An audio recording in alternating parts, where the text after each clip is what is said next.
कल 20 तारीख है। दिल्ली में 11 ज़िले हैं। दिल्ली के 11 ज़िले हॉटस्पॉट डिक्लेयर किए गए हैं।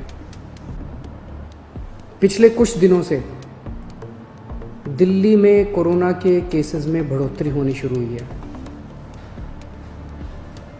हमने टेस्ट भी ज़्यादा करने चालू किए हैं। पिछले कुछ दिनों में हमने काफ़ी टेस्ट किए हैं दिल्ली के अंदर, और कोरोना के केसेस में बढ़ोतरी भी चालू हुई है। कल हमारे पास 736 केसेस के टेस्ट की रिपोर्ट आई। उन 736 में से 186 कोरोना के मरीज निकले,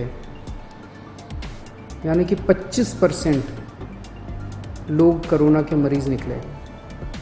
186 तो काफ़ी ज़्यादा है। ये 186 के 186 सभी एसिम्प्टोमेटिक हैं। इनमें किसी में भी सिम्टम्स नहीं है। किसी को बुखार नहीं है, किसी को खांसी नहीं है, किसी को सांस की शिकायत नहीं थी। उनको पता ही नहीं था कि उनको कोरोना है। उनको पता ही नहीं था कि वो कोरोना लेके घूम रहे हैं इधर उधर। ये और भी खतरनाक बात है कि कोरोना फैल चुका है। बहुत सारे लोग कोरोना लेके घूम रहे हैं, और ये बीमारी ऐसी है कि किसी को पता भी नहीं चलता कि मुझे बीमारी हो गई है। कई बार सिम्टम्स नहीं आते, बीमारी हो जाती है। किसी आदमी का इम्यून सिस्टम स्ट्रांग है और वो घूमता रहता है, और पता नहीं कितने लोगों को कर देता है।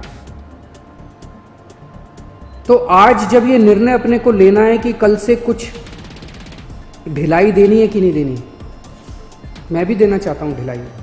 इतनी सख्ती बड़ी मुश्किल हो जाती है। कैसे लोगों का गुजारा चलेगा? कैसे लोगों की रोजी रोटी चलेगी? कैसे लोगों का घर चलेगा? लोग बहुत मुश्किल में हैं। बच्चों के स्कूल बंद है। हम भी ढिलाई देना चाहते हैं, लेकिन ढिलाई देना बड़ा आसान है। और ढिलाई दे दी और स्थिति बहुत ख़राब हो गई, और उसके बाद अगर आईसीयू कम पड़ गए, और अस्पताल के बेड कम पड़ गए, और वेंटिलेटर कम पड़ गए, और ऑक्सीजन कम पड़ गई, और पता नहीं कितनी अगर जानें चली गई, तो हम कभी अपने आप को माफ़ नहीं कर पाएंगे। इसीलिए इन सब चीज़ों को ध्यान में रखते हुए हमें लगता है अभी थोड़ा संयम बरतने की ज़रूरत है। हमने निर्णय लिया है अपने दिल्ली वासियों के ज़िंदगी का ख्याल रखते हुए, सबकी सेहत का ख्याल रखते हुए, कि फ़िलहाल लॉकडाउन की शर्तों में कोई ढिलाई नहीं दी जाएगी। एक हफ्ते के बाद फिर से हम सारे एक्सपर्ट्स के साथ बैठ के, सबके साथ बैठ के इस पे दोबारा इसकी असेसमेंट करेंगे, और अगर ज़रूरत पड़ी तो उसके बाद ढिलाई दे सकते हैं। लेकिन फ़िलहाल दिल्ली में किसी तरह की कोई ढिलाई नहीं दी जा रही है। नमस्कार।